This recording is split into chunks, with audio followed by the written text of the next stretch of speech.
Ta-da!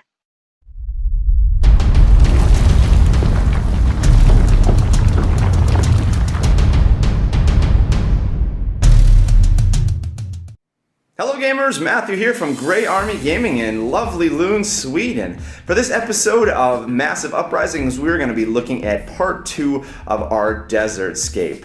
Now last time we had an episode here in this Desert Scape series, we showed you these pieces when they were finished constructed, but they were in very rough form. We hadn't added any of the spackling or any of the texture for definition here. And what we've done now is we've gone ahead and we've used about a bottle and a half of spackling on these 8 pieces, and we've covered it over and given each of the pieces some rough texture to make it look more rock-like.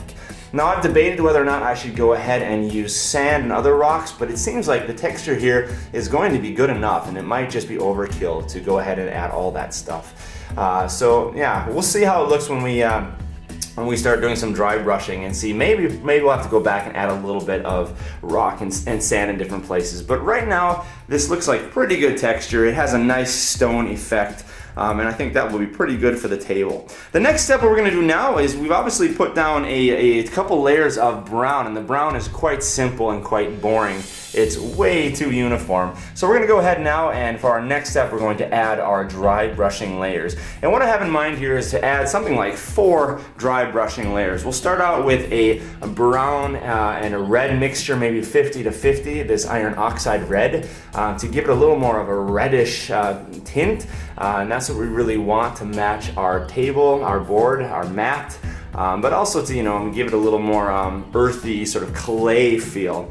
And once we're done with that, then we'll go ahead and add a brown and an ochre mixture to lighten it up a little bit, give us some yellow tones there in addition to the reds and the oranges. And then we will go ahead and do a yellow ochre by itself to lighten it up even more. And then what I thought we would do is we would go on the very tops, the places like up here or places that are sticking out a little bit that would have more weathering, like for example here, and we would hit that up with a little bit of flesh tone, kind of this cream color to lighten it up even more. So that's the 4-tone schema of dry brushing that I have in mind for this, and I think it will look pretty good. So that's the next project we have in mind here for part 3, and that will be our final piece of this series on our Desert Scape.